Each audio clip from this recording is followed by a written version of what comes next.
Welcome back, everybody, to episode 236 of the Lookout Podcast. And once again, another summer at sea, another summer on the island. Maybe not Shinseko or whatever the hell it is, but it's definitely Kame House.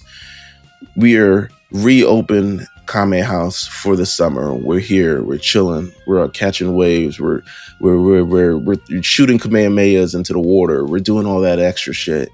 I'm, of course, Meelz. I'm not here alone. I'm here with LJ himself. LJ, what's the word? We're back. And what a beautiful day to be back. What a beautiful kickoff to this, man. What a We're gonna get into it.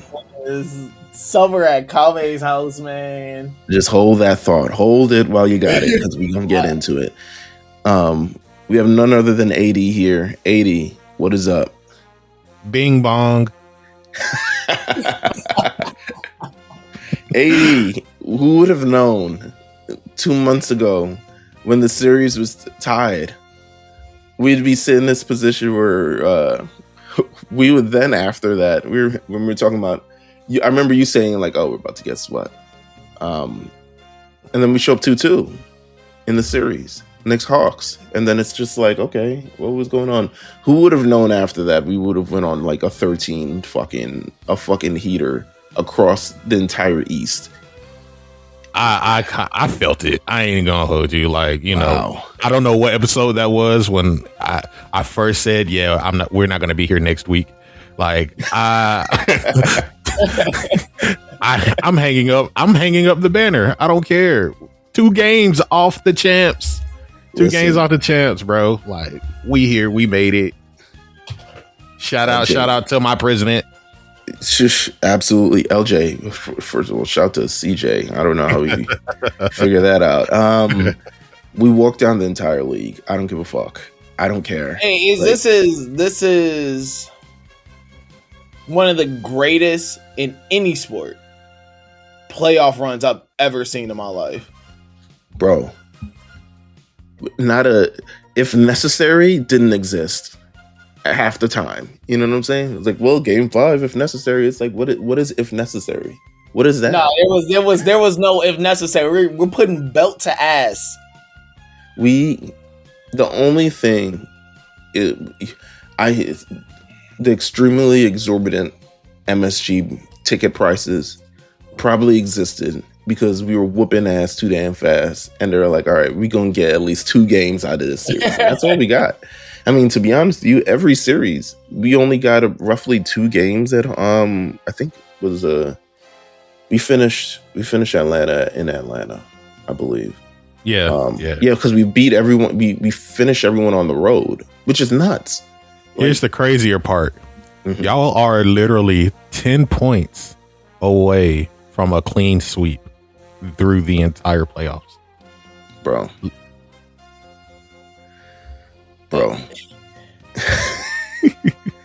Listen, New York Knicks being the NBA champions, this is only I'm glad that this podcast has lasted this long to be able to experience this, because in no other facet, in no other world did I expect this. Actually, I'm lying. At the top of the year, knowing how things ended last year, with the Pacers and etc. and injuries and all this other bullshit like that, all I said was, and knowing our team and knowing that we fired Tibbs, which to me, it was necessary. As much as people, the media looked down on us, everyone looked down on us, everyone was like harassing us for like going out and trying to poach coaches and shit like that. It was absolutely necessary. I knew it was necessary. I was like, at this point, it's whatever. He sunk his own battleship legitimately when he didn't use any of the rotation other than the top 7. But all I said was, I remember saying this last summer, or at least the start of last season. I said, or rather, no, it hit me at the NBA Cup. You know why it hit me at the NBA Cup? Because it reminded me once again that when it matters, these niggas are elevators to they elevate to the moment. Essentially, when it matters, they don't play regular season ball in the postseason. They said, okay, we turn in this shit up, and they know what it requires to win. So when we won the NBA Cup, I was like, you know what? I think if we get there, no matter if it's OKC, no matter it's what. Again, I had a number of months ago, I also had that spiel on the Detroit Pistons of them beating us 3 times in the regular season and thinking they won everything. And I said, listen, playoffs is a different beast. Y'all should know better than anybody. They found out. I don't know. But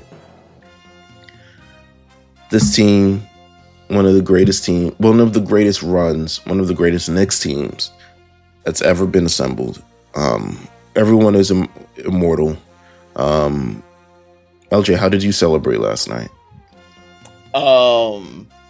Screaming at the top of my lungs.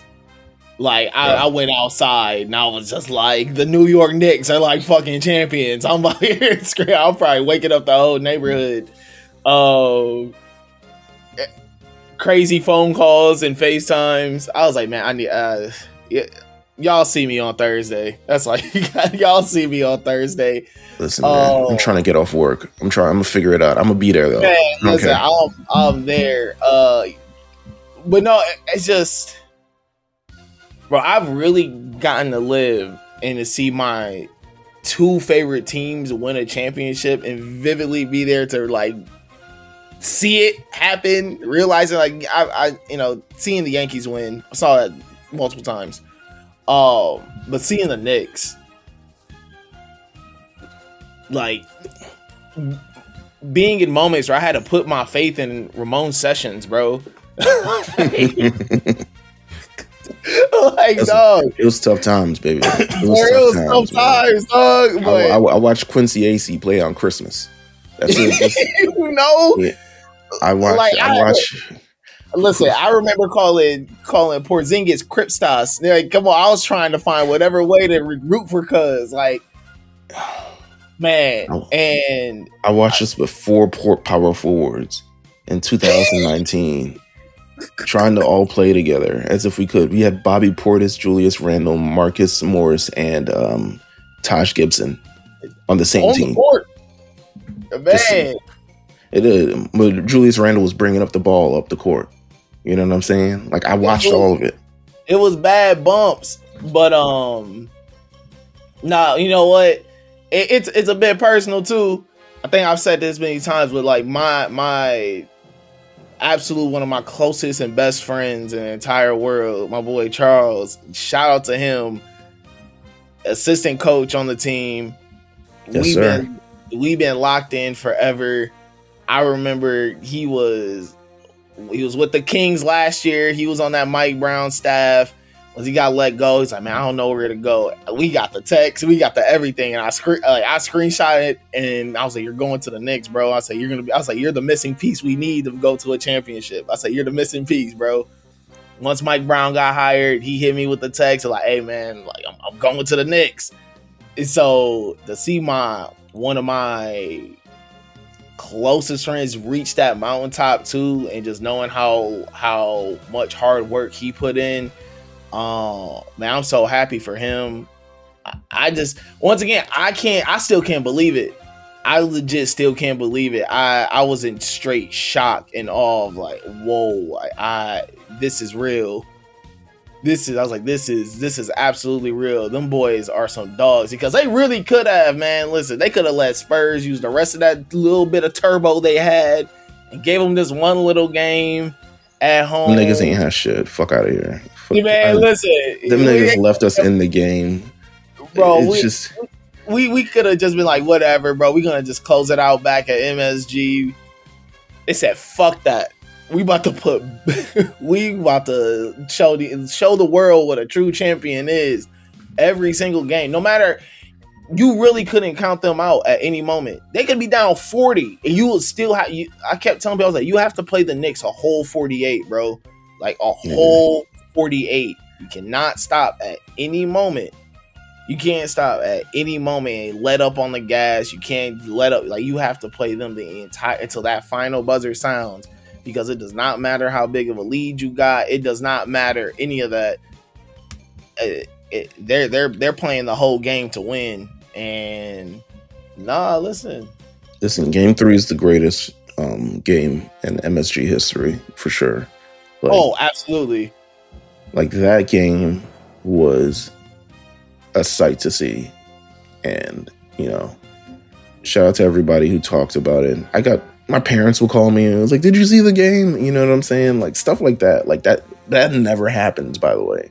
So it's like, I live in my next fandom solo. Yeah, listen, my dad called me out there. He outside with the buffs on. Screaming and yelling with the crowd. He was like, you gotta be here. He was like, we miss you. You gotta be here. I'm like, oh man. Nigga, we burning buses and smashing cop cars. You know what I'm saying? That's the vibe in the city right now. And Puerto Rican Day Parade is today. Like it is. Jose, they already left San Antonio. I don't blame them. I'm not going to no damn whatever the hell they consider a strip club in San Antonio. Big old women in San Antonio. Big old women in San Antonio. It's like, no, sir. Let's get out of here. Baby. Hey. Come back. What? Man, my boy. I know my boy Jose out there. Probably a ton of press. I mean, a ton of shit to do. And then hopefully they can go on vacation. I'm glad I got my tickets to Fanatic. I'm not going to be there the day they're there, though. But hopefully they're at next Twitter Day, which I also have to try to attempt to be at as well. With that said, we're back. We're here.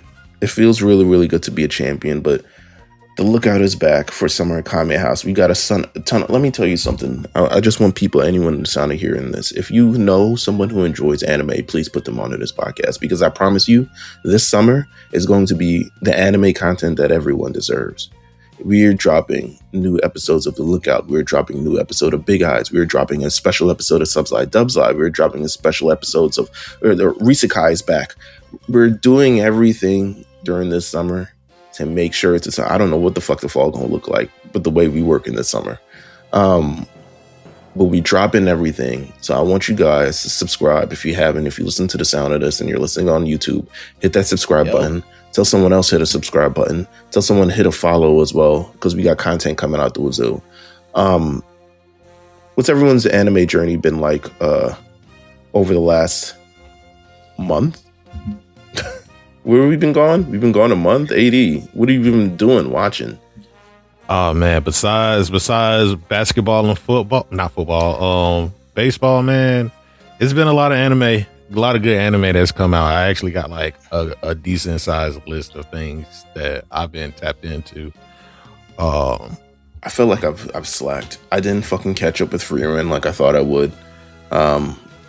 Dr. Stone is about to end. I haven't been watching it. I was gonna watch that. That's on the list. I wanted that to finish before I tapped in. You know what? Fair. What did I actually get to? Hold on. Like I've for the people who know Witch Atelier, I've been watching that. That's I've solid. Heard nothing but great things about that. I need a. It's really solid. It's one of them ones. I'm not gonna hold you. The animation is great. The first episode, the ending, really good. You know, it pulls you in. Them little girls are like some Powerpuff Girls on the low. You know what I'm saying? Mm-hmm. Like sorry. You know what? I fake did start. I did start. The story of Wand and the Sword. Oh man. Oh man. I started it. I've been watching in like 2 weeks, but I got the first 2 episodes down because it was initially going to be on the list for this. So I said, you know what, let me check it out and see if it passes the smell test, because this was originally going to be on the list and we swapped a couple things out. But solid. I mean, I get the plot, you know what I'm saying? Ooh, it's cool. I don't know if it turns up crazy. It looks like it turns up crazy. But it looks fun. It smells better than Black Clover. I'm gonna just get that off. But well, I had no intention on watching Black Clover. Not even close. I did tell you guys that I skipped all those episodes of One Piece for no reason, and started watching everything surrounding Vegapunk's worldwide broadcast because I just read so much about it and all of our stuff for One Piece a month ago. I read so much about it. I was like, I gotta watch this, and I saw that all the episodes were dubbed. I was like, okay, let me watch this. I did not know the extent of that man's announcement over the course of like 10 episodes. I was like, oh, One Piece is One Piece, and like this show can never just get it done succinctly at all. But that was the thing. It happened like that in the manga, so it is what it is. Fucking Oda, man. What else? Let me see. What else? Have we watched anything else? I mean, I got a couple of things. Snowball Earth has been really good. That's in the Viz app. It's post-apocalyptic mecha kaiju battles. Pretty solid. The only thing that might turn some people off is that it's kind of 3D CGI, but it looks good. Nope. It looks good. It has a brighter Chainsaw Man feeling in that regard. Throw it in the bin. Can't even do it. The Viz app has anime? Yeah, they got a couple of things on there. What is it? I know they make anime, but I didn't know they actually. Have y'all watched Demons of the Shadow Realm yet? Oh yeah, I've been first 4 episodes. Yeah, it's about the same. That's been cooking. Cooking. I rock with it heavy. It's tough. I have to watch wrestling on a weekly basis as well for the other show that I do. Shout out to y'all who make me watch that one Saturday night thing. Yeah. AAA, yeah. Yeah, that one of the greatest things that you'll ever see this year. I'm glad that we definitely said like, yo, you got to go see it. It's definitely El Grande Americano versus El Grande Americano is one of the greatest stories in wrestling. Yeah, that was great. That was fantastic. I was watching ReZero. That's going to be one of the episodes that we put out for Risekai, at least the first season, but I've been watching season 4. It's actually like, I don't recommend isekai for real, because a lot of them are like kind of trash. But this is probably one of the best ones, if not the best one. Like every season just seems to elevate on itself, and this season is probably the best one so far. Interesting. Like it gives a lot of suspense, a lot of mystery. If you follow the story, you'll see like the journey that the main character goes through. It's like really crazy. The only problem is like the first season is kind of rough, but you got to get through that to get to the good stuff. That's the best way I can put that. Like, I hate that for me. LJ, what have you been watching, if anything? Outside of Yankees and Knicks, oh god, I'm getting caught up on some movies that I've missed.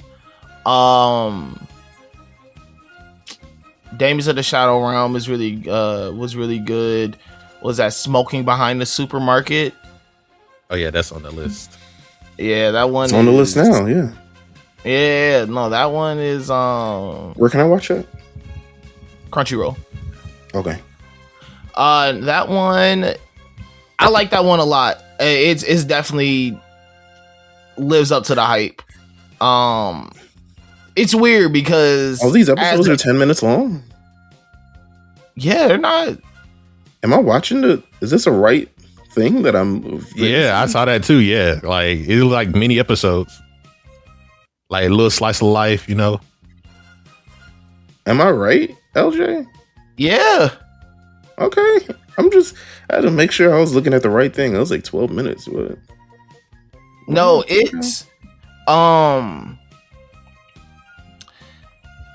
it definitely scratches an itch, especially as an older anime fan, where I'm like, okay, I love anime for a lot of reasons, and one of the reasons is I just love the story form. Like I love animation. I like the way that I feel animated things are able to do and expand the boundaries that live action can't. Right. When you're making a 2D world, you have a lot more creative freedom. But I love storytelling, and as you get older as an anime fan, the shonens and the this and the that, they're really No, they're still great. They're still fun to watch. Well, you kind of start wanting a little bit more, something with a little bit more substance, something with a little bit more dialogue and conversation, and kind of feeling more connected and grounded to real life. I think a lot of those things is probably why you liked Odd Taxi so much, you know, like where you're kind of just like, no, like this is a real story. Like we're, you know, even though it's in this, you know, animal form, but like they're telling a real story. They're touching on themes that a lot of these other animes are shown and do not touch on at all. So to get something like that again and watch that again, it kind of rejuvenates you a little bit. You're like, okay, now I remember why I love this thing so much, because like you can do shit like this. Absolutely. That's kind of how I feel about this. Is my last one, but shout out to Jay, Nippon Sangoku on Prime Video. It kind of does that same thing. It's a little bit more post-apocalyptic. It's after World War III happened. Japan is a rising power again, and they just try to figure out a way to survive with these 3 different factions across Japan that are trying to make Japan great again, essentially. Yeah. This looks good. Yeah, it's solid. It's actually really good. Okay, all right. AD just got to share his list. I'll just Kill Blue's been actually pretty cool. Okay. Classroom with the Elite came back, and been watching season 4. Season 4, huh? How's it vibing? Better than season 3 for sure. Okay. Off rip, better than season 3 for sure. They jump right into the action, which I love. They kind of just like, all right, we're not gonna waste the time with the bullshit. Like we're gonna get right into it. Set the themes up, set the schemes up, set the plans up. This is what you gotta. This is the test that they have to do, and so yeah, Classroom of the Elite's back. Season 4 is already starting off way stronger than season 3. It's not a snooze fest. And yeah, outside of that, I'm locked in on what we got scheduled for summer at Kame's. That's pretty much it. Yeah. Absolutely. We got a loaded one too this summer, so I gotta really, you know, I've locked in enough where this has entered the Google Calendar. Like this has now entered the Google Calendar for me. Oh yeah, I forgot. Also, unfortunately, there may or may not be a plug and play coming soon, because we watched all of those press conferences at the beginning of June, and it was just a lot of gaming news that came out. Shout out to bro, y'all done enough. Y'all got enough work. Yeah. Y'all did enough. Make sure you guys go check out all the plug and plays on our YouTube, and subscribe and let us know what you think. But speaking of that, let's just quickly go over the schedule of Summer at Kame House while we're here for the first episode. Today we're talking Hell's Paradise Season 1. In 2 weeks, we'll be going back to 2002, or is it 2003? I forget. Digimon Tamers. Currently, I have the first 24 episodes. I'm not sure if that's just watch in the realm of that. Digimon Tamers, Digimon anything, are just very quick episodes, very quick, like non-important episodes. As we saw the last time we did it, we're watching badly dubbed fucking adventures. But Digimon Tamers is quite honestly probably the best story out of the first 3 seasons that we've covered thus far. 2 weeks after that, Mob Psycho Season 3, we're wrapping it up. It comes legitimately on the cusp of the 10th anniversary of Mob Psycho, which they will be doing the movie jig for it. You know, we're gonna show it in the movies. So they have that. 2 weeks after that, Tocopia Original Sin, sad boy pick for the summer. And then 2 weeks after that, Ace of Diamond. For the sports fans, we talking about baseball on here. Might as well do a baseball anime. And then we're wrapping up with Yu Yu Hakusho Season 3, Chapter Black arc. Been known as one of the best arcs in anime with the most sus ending. And I mean sus in the way that everyone thinks that it means. With that said, Hell's Paradise is coming up on the lookout. Up next. All right, we're back. Hell's Paradise. The series that how did I start watching Hell's Paradise? That's a good fucking question. It had to be something that you guys did. When did we start watching Hell's Paradise? Because the podcast did exist when Hell's Paradise came out. This is only from 2023. So were you guys I'm recommended? pretty sure we you guys just start the manga. It's probably AD. AD, you started the manga, right? Yeah, this was the first manga that I actually like just went in blind and picked up the volumes for over like reading it online. So like I actually collected the whole thing before I actually, read it online for real. That's so cool. Yeah. What about you, LJ? Actually, I think AD too was my introduction to it. He was like, "Bro, you need to read this." There might be a fucking Big Eyes episode where he tells me to read it. It probably is. It's somewhere out there. Yeah, it really is. It's somewhere out there. But I obviously knew about it. I remember when it was announced. I remember being really excited when it was announced. And one of the very rare times that I watched a complete season week to week. And I didn't just let all the episodes stack up. I was like, no, like I'm actually gotta week to week. I'm watching every episode. Yeah, I think that's how I remember. I just remember being excited about it. We talked about it a bit here on the pod before, and definitely brought it up multiple times. But I'm happy to finally talk about season 1 as a whole. Yeah, no, absolutely. I think Hell's Paradise was something that, to be honest with you, I didn't know much about. I just knew that AD liked it. And the anime was coming out, which is more than enough at this point. So it was initially announced at the Jump Festa 2021, which happened in January 2021 because, haha, COVID. And it didn't come out. I was like, okay, it's got to be because of COVID. This didn't come out until 2023, but that was probably a legit production schedule, to be honest with you. It premieres in 2023, April 1st, 2023, produced by Twin Engine and MAPPA. We've seen Twin Engine and MAPPA collaborate on other things. I believe they collaborated on another anime that we watch or that we like. Zom 100, Bucket List of the Dead, which, I mean, I never actually finished it. Psycho Pass, Vinland Saga, right? Did they do? MAPPA didn't do Vinland Saga. Right? No, they did. Okay, right. So they did it, worked on it. Anytime I see the little room thing, I'm like, oh, look, it's a weird MAPPA. We talked about it on Risakai with Zenshu, which is also a MAPPA production.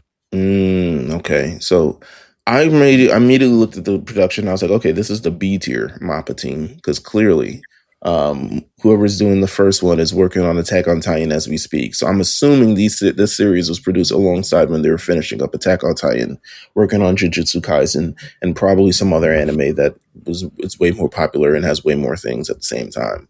So clearly, I mean, I think the animation in this series, it's not as crisp as typical MAPPA, or at least peak MAPPA. Well, I'll say this because I think there are various iterations of MAPPA. I don't think it's as crisp as peak MAPPA, but I think they did enough to get the job done where it doesn't look like fucking that shit with the black samurai shit that I hated.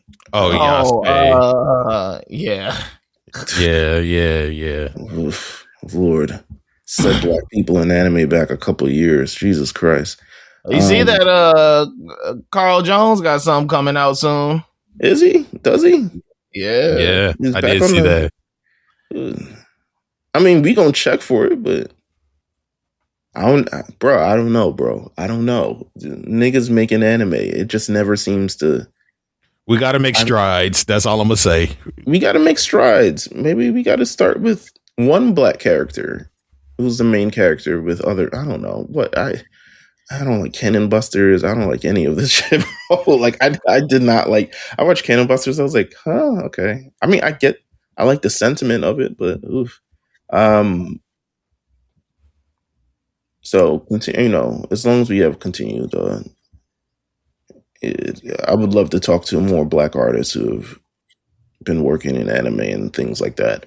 Hell's Paradise is an anime that started manga written by Yuji Kaku.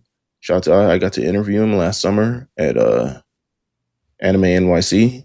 I did not know. I thought he was like I was gonna ask for a picture, but then I guess he's supposed to be anonymous. I don't know. He did a whole panel. He can't be that anonymous. I was looking for a photo of him online. I was like, where are there any photos? I saw the nigga at Anime NYC last year. Ain't nobody take a picture? Apparently not. The plot of this. He didn't do an interview with the mask on. Nah, he ain't have dogging it, bro. He was raw dogging it. That's crazy. Yeah, was there a no cameras thing? Or no, because he drew. He did something on camera for Crunchyroll. I'm just so I felt like he did something on camera for Crunchyroll that he drew his character by memory. Like they were filming something there. So the experience that I had when I interviewed him. So initially, shout out to, and I don't think I've told this story, or maybe I have. Crunchyroll reached out because of the work I've done to them, and shout out to the latest Crunchyroll article that I put out with sports and effective sports and anime. Go read that. It's pinned on my Twitter. But they reached out and they're like, hey, do you want to interview someone at Anime NYC? I was like, hell yeah. Interview the mangaka of Hell's Paradise. I was like, yeah. I mean, I ain't read it, but they ain't never stopped me from before from being a good journalist. So we get to the date. We get there and Crunchyroll has this room where they're just filming content with various people. Like it's just this room they have set up. Anime NYC set up a room for them all on their own, away from the other press, essentially. Sidebar, still have not got my press passes for Anime NYC. I don't think I'll get them. And if I get them, I'll probably get them the last week after they do a whole bunch of things. So I'll probably start buying tickets for it. And which is bullshit. But so they set up an entire room for that. I go in, I talk to them. I have to talk via translator. So anything I say has to be translated. It has to go to him. He says it, is then translated, and then go back to him. I faked it and trust the translator. They seem very protective of the things that he would say. So I really got a lot of he could have been saying all this other stuff like that, but I got really precise answers. And I was really trying to nudge him about season 2, but he wouldn't budge. But he had it wasn't about season 2. He said he was working on another series. He tweeted this a while ago. I don't know if anyone remembers this. He tweeted this top of last year that he's working on something special or something new. So I was trying to nudge him about that because he had tweeted it out. So I was like, okay, it's fair game. You did this, not me. I wouldn't have asked if you ain't do this. He said, oh, I'm not at liberty to talk about it. I was like, damn. But then I put on my journalist hat and I was like, you know what? Let me try to finesse my way around this question. I said, so instead of asking him directly about it, I said, what made you want to post about it? Which I was like, damn, I got a high five from Kyle after that. And he was essentially like, oh, because I hadn't really posted anything in quite some time and I felt like the people needed to see something or something of the rather. I was like, you know what, fair enough. If that's what I get, that's what I get. So I do think he's working on a new series. I haven't checked his Twitter in a minute and a half, but I felt like we would have known, it would have been reported if he knew. But still, House Paradise is an interesting series. It follows Gabimaru Hollow, who is a shinobi who's on death row for being one of the most cold-blooded killers that people have ever seen. He's met with the chance to see his wife again by finding an elixir of life on a supernatural island of Shinseko and delivering it to the shogun, accompanied by his Aseman Sagiri.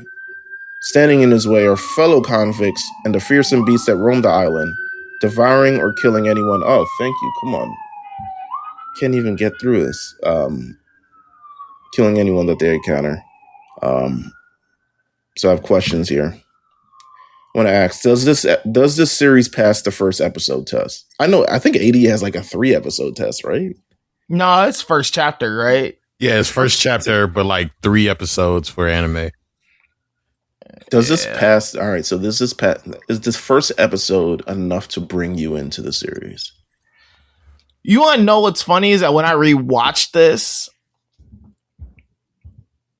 I felt that they gave up way too much in the first episode. Really?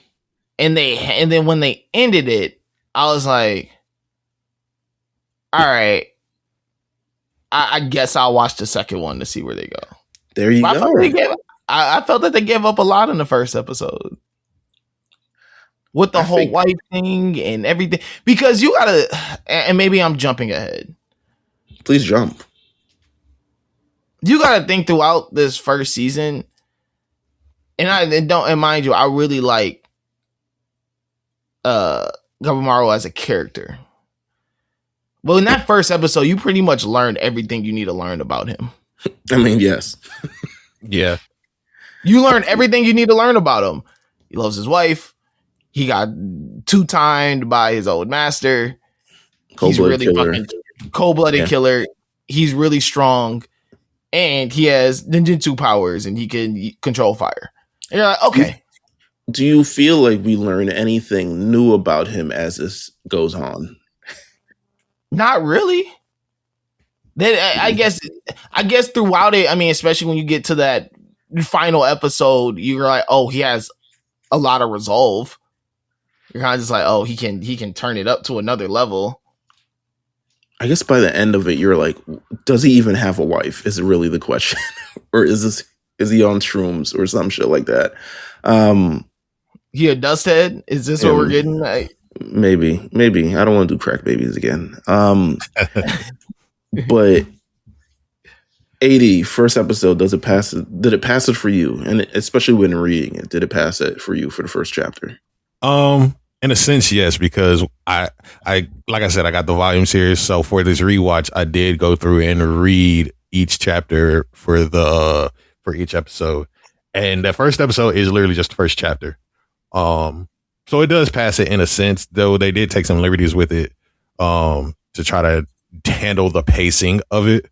But I think it does a great job in setting up who Gabimaru is, setting up like what his journey as the main character is going to be. And I feel like it sets everything up well, leaving a lot to be desired. It's like, don't nobody know what's going on? Why are we sending a convict here who is like this strong? Like this man getting pulled by bulls and ropes and stuff. You know what I'm saying? Like a bunch of different things to show how strong and capable Gabimaru is and what these people can use him for, in a sense. You know what I'm saying? So I think it does its job in setting up at least who Gabimaru is, who Saigiri initially is. Like that's the thing. As we go about this, it's not really about like Gabimaru or any of the criminals. It's really more about the Asaimon more than anything. Like that's the one thing that I did notice about it on the rewatch. Yeah, it is. And you know what? I like that kind of bait and switch. You think it's going to be more about the convicts and what the hell they got going on, but then you're like, oh, wait, actually, the Asaman they're the real ones kind of struggling with, you know, some type of internal battle or some type of mental battle. Mm-hmm. Very true. Didn't think about it that way. It definitely passed it for the first episode. I think actually the first two episodes are really, really good in terms of establishing everything that's going on. It reminds me of kind of Hunter x Hunter in that aspect of let's establish the world that we're in, the consequences that happen, and what you need to be able to navigate the world. You kind of get the first episode is definitely much about Gabimaru and everything that he's going through and establishing him as a character. But then you establish the world in the second episode and the convicts who are around him. And the plot of like, okay, we're going to the island. Like, you're going to go do this. And again, like the Asaman Sagiri, and her back and forth with all of this. And with the role that she has and essentially like how she ends up feeling through this. So I thought actually the first two episodes were really, really good. Like, I think that could have been, I wouldn't say it could have been a movie on itself alone, but it's Puerto Ricans. But I think it could have been a great. If I saw this as a TV movie, I would have been like, all right, I'm in. Like, I'm watching it. Like, if it's on, I'm like, okay, I'm watching it. What's something about the series that immediately stood out to you? What's something that immediately stood out to you about this series when watching it? For me, it was initially, you know, like I said, for what it's worth, all of these convicts that we get introduced to and all of these characters that have to follow them, it was more about the mystery that stood out. It's like everybody who goes to this island comes back, filled with flowers or something like that. And a part of that, they show like a great job of the colors and the art style. In the manga, it's really like painterly. It's like it's drawn with markers or acrylic paint or whatever like that. In the anime, they try to showcase that by using like a different array of colors, especially when Does the anime do it justice? They could have done a better job. Yeah. I'll say that. If they do it justice, but knowing what we know about like JJK and like what we've seen Mappa capable of, they could have taken a further step beyond. But I think they still do it justice. Not gonna hold you. I figured. Yeah. B team, but go ahead. Yeah. But no, it still looks really good. It's like all the character designs look true to their manga counterparts and everything. I think the one thing that does kind of stand out to me in a different negative way is more of the pacing.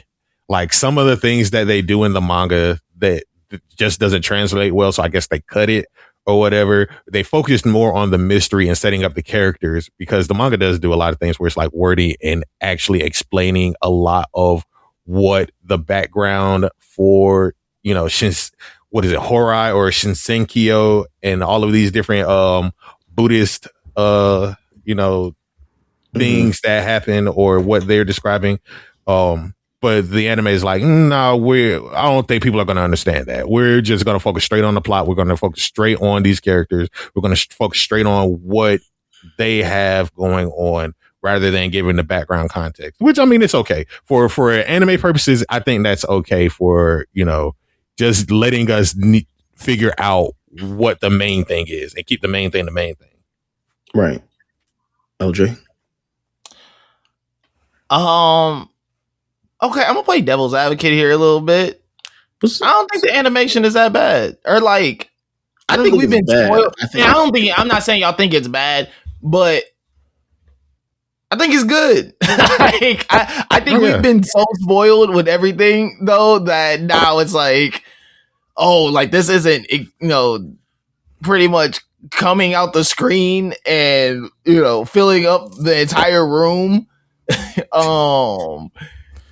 We've been spoiled animation wise. I feel like given everything that's there and the imagery that's shown, I think it could have been better, in my opinion. I agree with AD in the aspect of like, I think this could have been, considering all of the artwork, this very distinct style that he uses, and then also a lot of other things that I'll talk about when my part comes up. But I think it could have been better. It's not bad, but I think it could have been better. But go ahead. No. But something immediately stood out to you, like something that like first thing in your mind as you watch this. Not, maybe it's not the first thing as you're watching it through, but like what do you distinctly associate this series with in your mind? You know what I like about this series is that, and when we're talking about what sticks out, is that it gets gory, it gets a little edge lordy, but it doesn't do it in a distasteful way. This does some things. I agree. And this does some things where if I saw other animes attempt to do, I'd be like, oh no, like this is too much. Like this is. So that's kind of where I'm at with mine as well. Yeah, like this is too much, but they know how to balance it. I think they do a great way of and sorry to interject. No, you're good. I think they do a great, because this was my thing as well. I think they do a great job at intertwining eroticism without it being lewd. There we go. Like it's not Chainsaw Man. Yeah. Though I will say they do show a little bit more in the manga, like a lot of the graphicness of it, like at least for everyone's nipples got edited out. Yes, absolutely. Yeah. Oh yeah. No. I mean, but even in the manga, though, I mean, I could say it does the same thing where there is definitely some like erotic themes, but they don't do it in a way that is distasteful. Right. You know, like especially when it comes to like the gods and all these other, like how they do it, you're kind of like, I understand. Like there's a, not to say like there's a rhyme or a reason for it, but like there's it's playing a overall theme and an overall of just like their personalities of you kind of understand of like, okay, they really are living like they're in paradise and gods, and there's like some historical, there's a lot of historical influences, even when you look at mythology and other things and religious themes that get tied into that. You're kind of okay, and they make that like up front. They make it like, okay, this is what this is about, and this is why they are acting like that. Right. Instead of it just being for the sake of it just being like someone's horny or something along those lines. Yeah, you know. And they're doing that. There's definitely reasons and rhymes and reasons. They do a great job of explaining it, especially if you want to reach, like, they talk about the Tensen, and if you want to reach that kind of like, you know, that place where you get this sex is involved, you know what I'm saying? And it plays into some parts this season. And then again, definitely for sure, they go hard body with it in second season. I was like, whoa, am I watching something good? But they got a book. They've got a book of 100 positions of Kama Sutra somewhere. Essentially, like it really, really is. And even how they play with, like, you know, gender, switching between genders and things like that, and incorporating it into the story and the backstory of the people on this island and this paradise, instead of it just being, because it's like, oh, that's a dude. Oh no, it's a lady. Where are we going with this? They do a great job of explaining that, so I give them that for sure. You know, it was the same thing. Let's go to the character. Shout out to Aerosmith, man. Dude looks like a lady. Dude looks like a lady. There you go. Let's go to the characters. I have my little spiel about all these characters. I've just picked 8 of them. You have Gabimaru, elite ninja skills, big wife guy. If his wife exists, we don't know at the end of the season. Could be shrooms. But also caveman, you know what I'm saying? Someone who lives by a set of, like, I guess the shinobi, or at least the period that they're in. He believes that men do this and women do this. He's not like outwardly like men are better than women, but he's definitely like, we all got a role to play. We all got a role to play. You know what I'm saying? You know, I love my wife. Shout out to Chance the Rapper. What a bounce back. Yeah, because I don't know if you remember that song, I Love My Wife by Chance the Rapper, which is a fake song. I'm gonna play. I love my wife. I love my wife. Hold on, I gotta find it because it is funny. I love my wife. Chance the Rapper parody. Okay, here we go. Oh, I love my wife. With my wife. My wife's really good. That's the best part. That's the best. It is the greatest. It's right up there with Ooh, I love my wife. That's hilarious. It's just great. Right up there with Kamo. Let's see. Asiman Sagiri. She's calm, very conflicted, morally grounded, and I wrote needs to get out more, probably. She seems morally conflicted most times in this series. Yeah, she's more of a main character than Gabimaru. I think so as well. I mean, she's because definitely she has actual internal inflictions where she's like, Yeah. I don't know, Gabimaru just be there like shit. Like, well, I mean, I guess. And I think it's for most Aseman because most of them, the way they enter the series is not how they leave the series. Whereas the convicts, they're pretty much. I mean, some of them leave a little bit differently. But yeah, she's probably needs to get on more. Needs a girl group. Something. Watch a movie. Women can do things. Stop being so hung up about it. We got Yuzuhira, manipulative, sharp, playing her own game. Young Ho, she could be. Hey man, she be getting down. She, listen. She could be on the what's that podcast with the two girls? Poor Minds. Oh, Poor Minds. I was about to say, it's 520 somewhere. Yeah, there you go. I thought I was gonna say Whole Fashions, but there you go. But she is very much so. She knows the game that she's playing. She's very strong. She knows the role that she is, and she knows how to survive more than anything. Like that's her key thing. Like ultimately, she does what she can to survive. She's also Shinobu, so she gets Gabimaru in a sense. She bigs up the big thing at the ending where she's like, "Have you even seen his wife? Like, do you know what she looks like? Like, he's been talking about his wife, but does anyone actually have seen?" And Sagiri's like, "Don't tell me this right now." I've been under the assumption this man has a wife for thing. For like 2 weeks. She's just like, she's blown it. That's why I'm like, girl, you need to get out more. You need to hang out with Yuzuhira.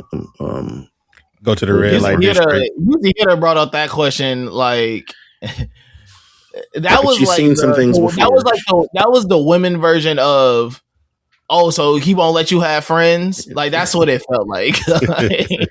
She's seen some things before, and she had questions, is all I'll say about that. Aseman Senta, I wrote, looks like Mike Brown, but a scholar.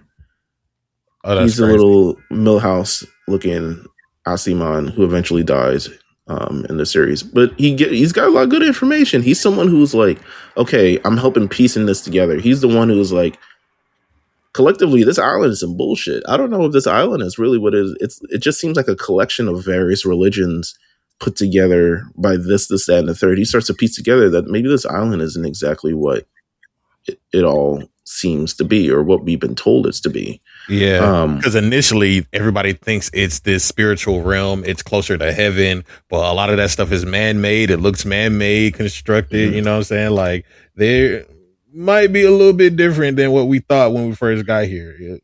Island's trying to eat you, bro. We got Toma, hair like a girl, is what I wrote. This is the brother of the blonde-haired guy. Chobe? Yeah, Chobe. This is the real dude that looks like a lady. Like, this is Steven. There you go. I was like, is that a girl? But apparently not, no. Loyal and emotional. Perhaps too emotional to be on this show. Chobe, violent, dominant. Bakugo feels homeless. Yeah. I can't lie. Boring character to me. Doesn't he do some shit in season 2? Like, he gets an actual, like... Yeah, like season 2, because him and Gabimaru have a fight in season 2 that's really good. But he's also, think, like he's one note. One with the island, right?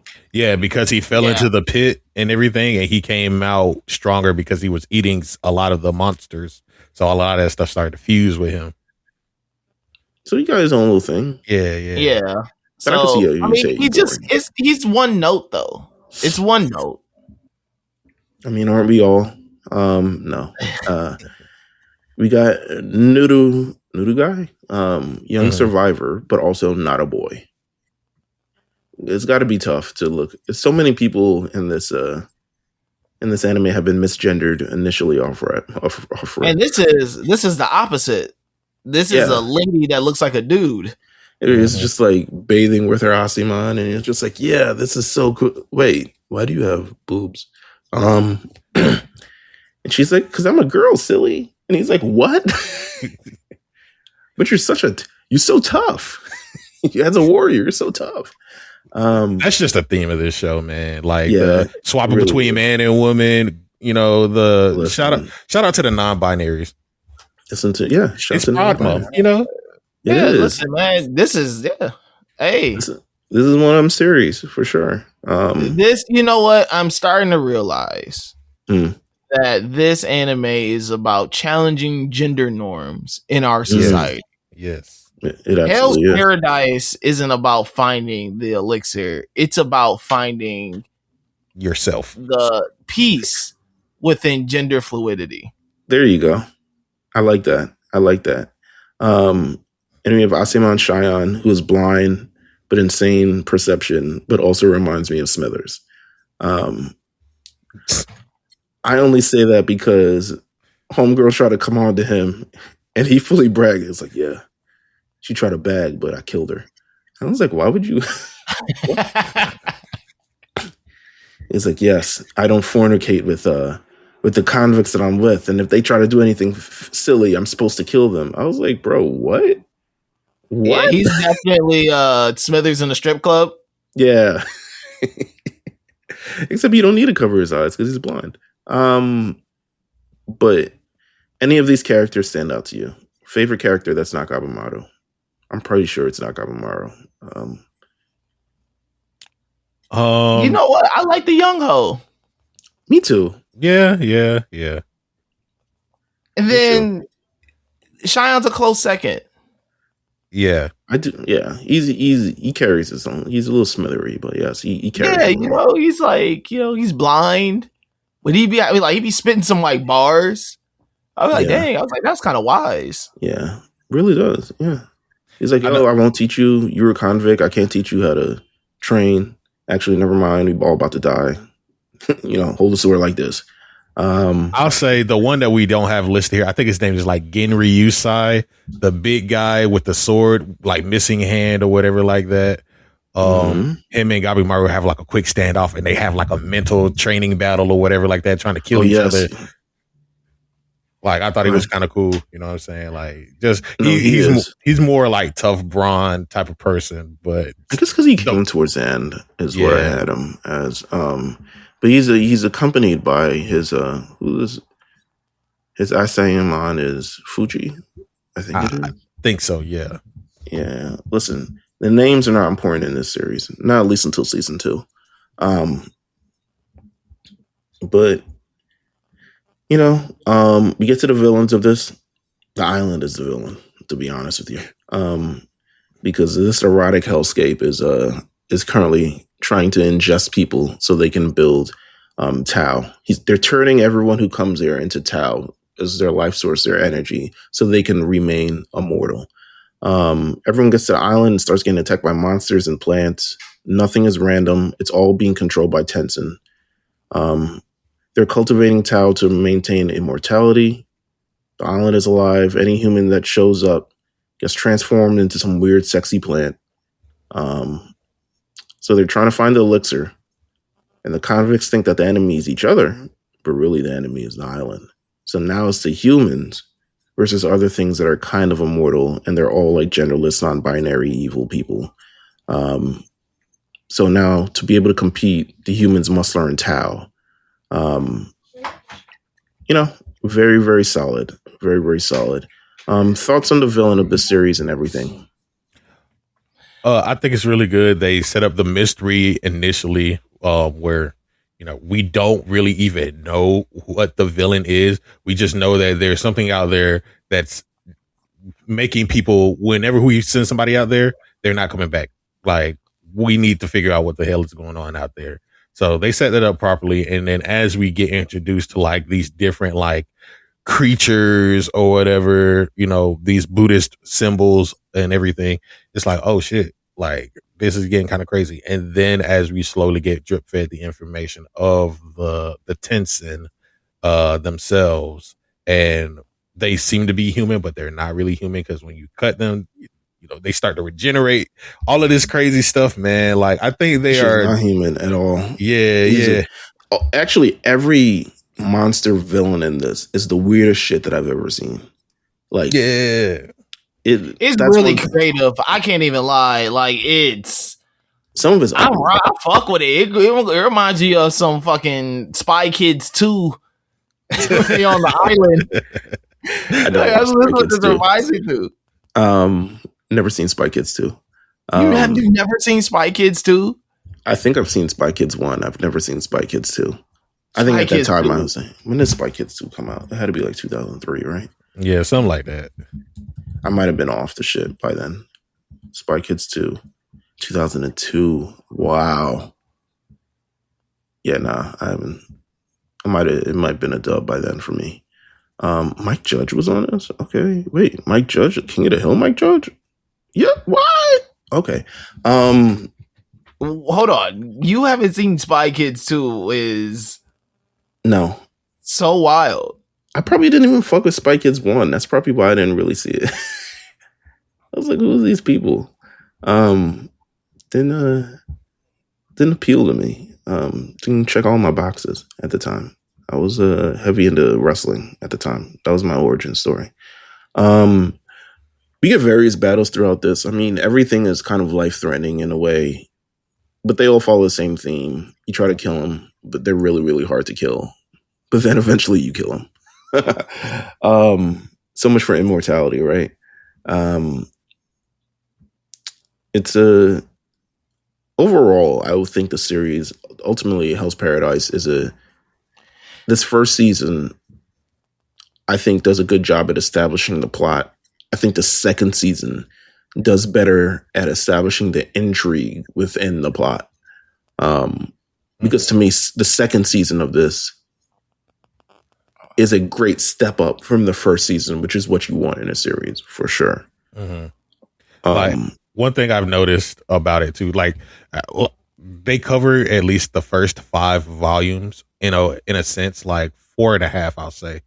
And the way that the volumes are compiled is where volume 1 is essentially, introducing you to Gabimaru, Saigiri, a lot of the main characters.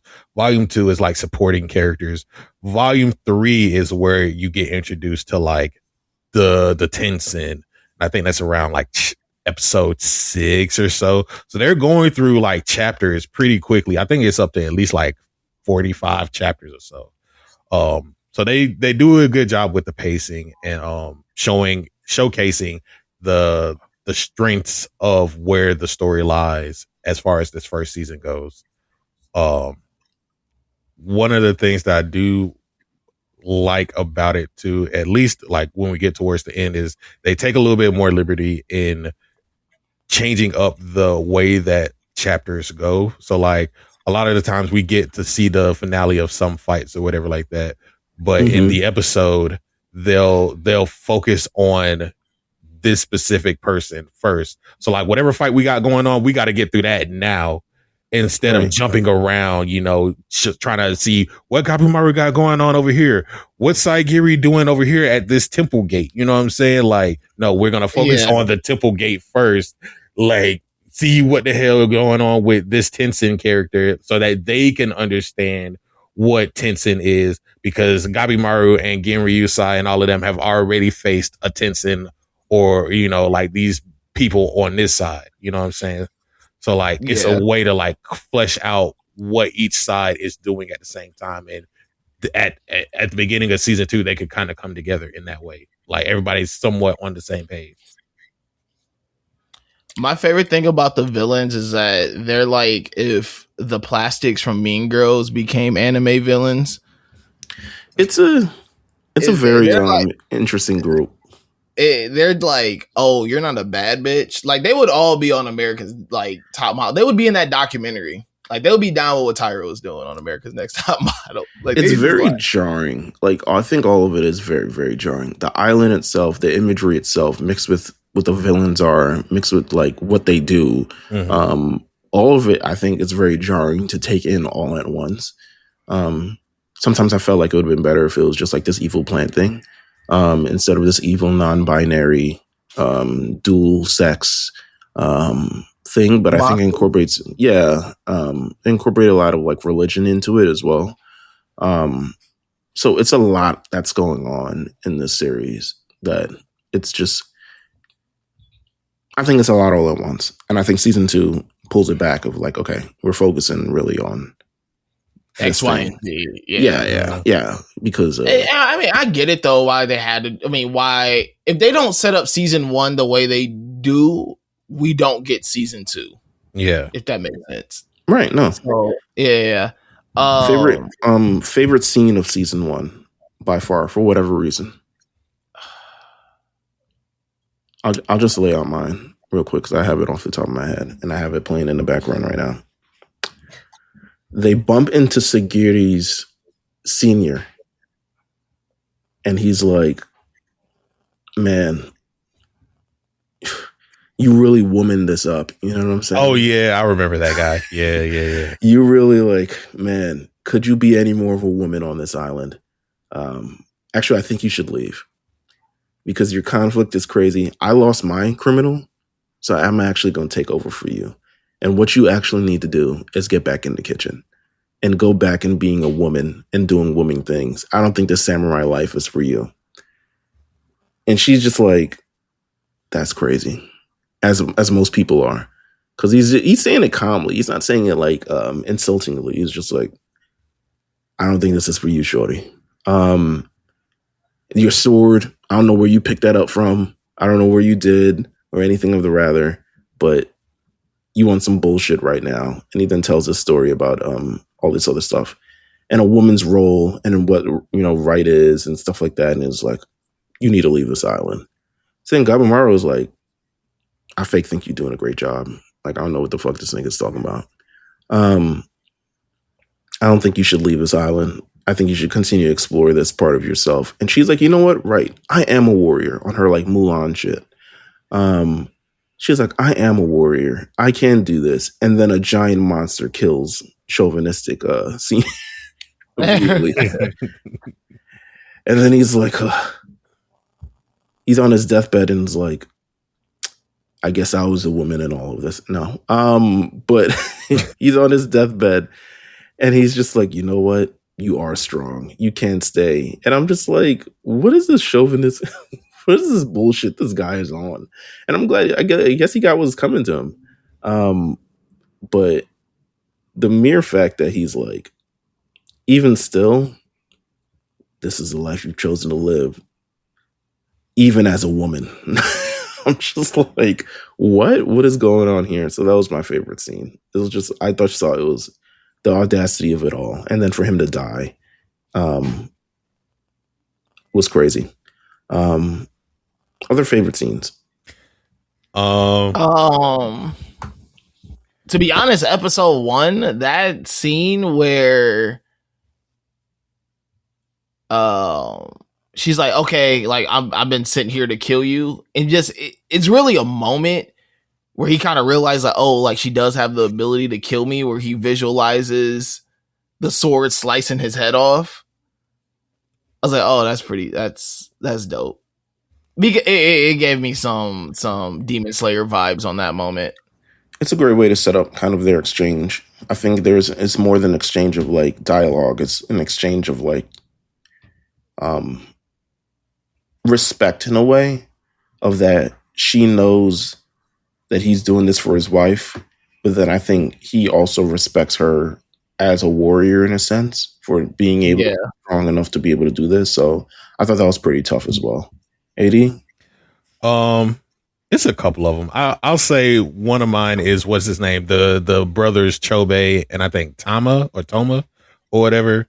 After Chobe climbs out the little pit or whatever, there is a monster that comes up and they're like, we just got to kill him. And he's like, whoa there, brother. I actually have thoughts. We could talk this out. But first, I'm going to need you to drop back in that pit. And Chobe's like, man, fuck out of here with all of that. So they start to scrapping or whatever like that. And the monster is like, you don't even know how to use Tao. You don't know how to use this, that, and the third. And then Chobe starts working his way and using it. He starts to able to visualize it. And all of a sudden the script gets flipped. And he's like, wait, whoa, how is he able to do this? And he's like, oh, I think I get the hang of this now. I saw your aura. And this is how you're able to form that little ball in your hand. And it's like just completely just dominating like somebody who thought that they could handle him pretty quickly, pretty easily, that thought that this was just a normal human. No, bro. He was coming in to wreck shit. You know what I'm saying? Like, I think that's one of my favorite ones. Just seeing somebody just show up, bro. Like, I always love that. Agreed. Great moment. Before we end off this thing, definitely got a few more questions before we head out of here. One, sneaky MVP of the season. Shion is pretty. Yeah, you know what? Hell yeah, for sure. Yeah, for sure. I'm really thinking about it. He turned all the way up. He's like, I can see Tao, and then I think he also has like some blind jokes. Towards the end, it's just good. I don't know if you guys been keeping up with Love Island at all. They had a girl with one leg, and she just kept making leg jokes the entire time she was there. I ain't got no leg to stand on in this fight. There you go. A lot of that. She's like, I stand 10 toes down. Oops. A lot of that going on Love Island. What's one change that you would make in this series?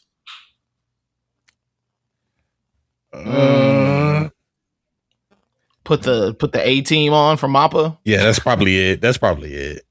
Yeah, I would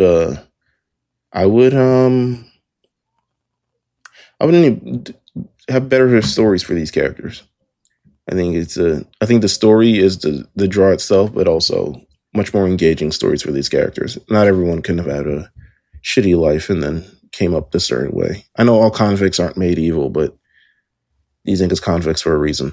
Would you recommend this to someone as a starter anime? No. Yeah, I think the level of it depends. No, I think the level of eroticism in some of the other stuff, it's a little deep, because I think also people's perception of anime anyways is like hypersexual. Yeah. Like, oh man, it's like girls with big titties and horny jokes and stuff like that. I think this will. It's only one girl here with those, but yes. But they don't even get into it like that. There's more. When they do it, it's more of a display of sexism more than anything. Like, especially early on when it's Saigiri, and I think one of the scenes is her getting climbed on by like demons or whatever. It like in her mind, and she's naked. Like, they don't even try to make it like erotic. It's more of like a PTSD type of thing. You know what I'm saying? Mm-hmm. So there's that. I think if somebody wanted to. It depends on the age of a person, and I think what they would like out of a series. This could be recommended as a starter anime, because it's grounded in somewhat of a level of realism while using like historical fiction and all of these mythology and all of these things at play in it, while still showcasing like a mystery, something that people could look into. I think it would be okay as maybe like the fifth anime you could recommend to somebody. I can agree with that. I think that if you're like, okay, you really like shonen, this is also something that you can watch. Like, I think like this isn't. I think My Hero Academia is a great starter anime. I think. I'll put JJ. Nah, JJK ain't that. But like, I'll just use My Hero. I think My Hero Academia is a great starter anime. JJK is probably a good starter. Maybe, yeah, it is. I know a lot of. But it's like depending on the age though too. Like JJK is real for people our age, yeah, for sure. This probably like for like a teenager, I might say My Hero. They might want to jump into this, but I don't think they would appreciate it as much as what we do. You know what I'm saying? I'll say this. I have a lot of grown people in my life who be like, I'm trying to start an anime. Which anime should I start with? I don't think I would readily, off the bat, recommend this. Not that it's bad. I just don't think it would be the first. I think they're better starter anime for sure. But I do think that this has some, if someone is mature enough to be able to handle it, then yeah, I would say it. Because I think the plot and the opening, like I recommended this to J5, Justin. I said, hey, you should probably watch this. I don't think he watched a second of it, but I was like, hey, you should probably watch this. This is actually really, really good. And I think you would live good with that. What's the best death in the show? There's a couple of them that I like. It's you know, the womanizer guy, not the womanizer, but the guy who's like, you're a woman type deal. The other guy with the eye patch, where I think his convict was the 6-foot monster guy. He's like, you sound hungry. Pulls out his sword breaks, gets smacked down, and the monster starts eating him. What else? I think Meelz? Yeah, probably the best one at the end. Yeah, Tenta. Yeah. You know, Tenta had a really good one. Yeah. Oh no, the other guy too. Before Neuter guy and Xion ran away, he was like, "What? I wonder what my potential could be." How they do it in the manga is that like his throat gets slashed or whatever, he can't speak or whatever, and he sees them in the corner. And then he's like, I gotta say something. And then you flip the page and it's just gurgle noises. It's like, oh shit, this nigga can't speak. He's like, you know, crazy pause. They did that in the anime. They didn't do that. It was kind of crazy. That's my A-team shit. You know what I'm saying? Yeah. Best fight of the season? There's a lot of really good ones. I did like the Chobe fight. Yeah. I like this fight. Yeah. Gabumaru versus Kyun. That was a good one. That was good. Gabumaru got some good fights. The and then the last one. Yeah, the last one too. Last one was crazy. What moment would you say, oh, this is different? Moment in the series you'd be like, oh, this is different. Gabumaru having to tie his hands up at the beginning because the other guy with all the weapons was fighting freely, and Sagiri's like, nope, you still got to follow the rules. Gets smacked around with all the different weapons. And he's like, oh, you can take a hit. I get to use all of my stuff. And then it just cuts to him being stabbed up by his own weapons. I was like, oh yeah, this nigga different. This nigga built different. Yeah. The episode where all the prisoners had to fight each other, and Gabumaru just sitting there not doing anything, and the next thing you know, he's just like, all right, let me lock in. Yeah. Probably all those binary double-gendered villains who just and are having sex with each other right in front of everybody, and then they're like, hey, what's going on there? And then they actually try to kill you. So that's definitely different. Would you make the series into a live-action Netflix movie? I think they are, or they did, right? I think there is something live-action related. I can't remember. Wasn't there a play? Oh, there is. Yeah, there sure is. Is it on Crunchyroll? Wait a minute now. It's coming out. It is dropping. Yeah, there's a play. When the hell is this play? Yeah, I know it was a stage play. It ran in Tokyo and Osaka. I think they would have to do a lot to like massage this down for Netflix. This feels like it could be something that you see in theaters. I feel like it could be a theater show. Like maybe do it like Anaconda or a Godzilla type beat. You know what I'm saying? Like set up the mystery first. People traveling through the Amazon rainforest, and then they find like an ancient civilization or like ancient tribe of people there, but they aren't all who they think to be. They are to be. You know what I'm saying? That's probably as close as I could think about it. Like, I mean, there is a kind of movie like this. There is The Condemned, which is kind of like this. But I don't know if they go that hard with this because a lot of flower imagery and all types of other stuff like that. I think it would be solid. I don't know if it would do numbers at any point. People would be like, what the fuck is this? But could be solid. I would do it. All right. I think, like you said, though, if they did a live action, they would have to dumb it down so much. And I think that dumbing it down as much as they would have to would take away from some of the pizzazz. Yeah. I agree. that's it for Hell's Paradise. Summer at Kame House. I think it's a great watch. It's a great first watch for the series. Next time, we'll be going back to Digimon Tamers. I believe it's the 20th anniversary, maybe 25th or whatever the fuck it is at this point. But Digimon Tamers, it's always an anniversary for Digimon when you care about the first 3 or 4 seasons. Digimon Tamers, it's the first Digimon Tamers where they didn't completely like Americanize all the names. So you got Yamato and you got, all types of other people in the show. Rika, Takato, Henry. But I love watching this series. This is my own personal pick for it. The we might have to buy some like Digivices for this. I don't know. With the little cards so we can all do a little animation joint. But yeah, this should be fun. When's the last time any of you have watched this? If you have watched this. Shit, like 2008. That's what I'm saying. I probably didn't even have facial hair.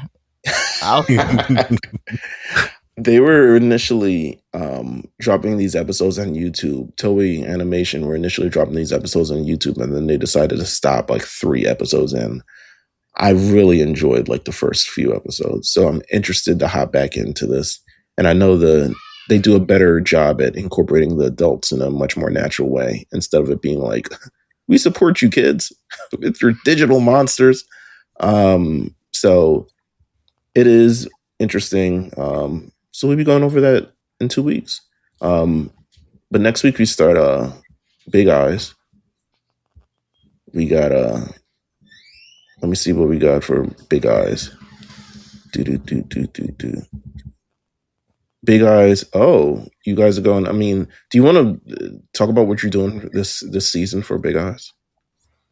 So Big Eyes is back. And AD for our manga heads here. And this for Summer at Kame's this season, we're not talking about specific titles. We're talking about mangaka and their works as a whole. And we're just gonna talk about a lot of things that they do well, the things that we feel they excel at, what makes them great, what adds to their legacy, what makes them so influential. So yeah, we got a great list of mangaka that we're going to be going through this season, and we're very excited to talk about it. Some of our favorite works, and I believe episode 1 is Hiromu Akarawa, Full Metal Alchemist. Okay. Demons of the Shadow Realm. That's what I have for you guys. Yep, Demons of the Shadow Realm, Full Metal Alchemist, and what's her last one? Heroic Legends of Arslan. There we go. Yeah. Also got a couple of stuff out there. Yeah. Read it all, ingest it all. This should be fun. I'm looking forward to this. So I'm gonna be listening along with everybody else on these shits because I like what we're doing for Big Eyes this summer. This is some cool stuff. So shout out to you guys. With that said, that'll be next week, and in 2 weeks again, Digimon Tamers. Yeah. Don't meet us there, beat us there. This is a lookout. We're Summer at Kame House. We'll see you guys next time. Peace.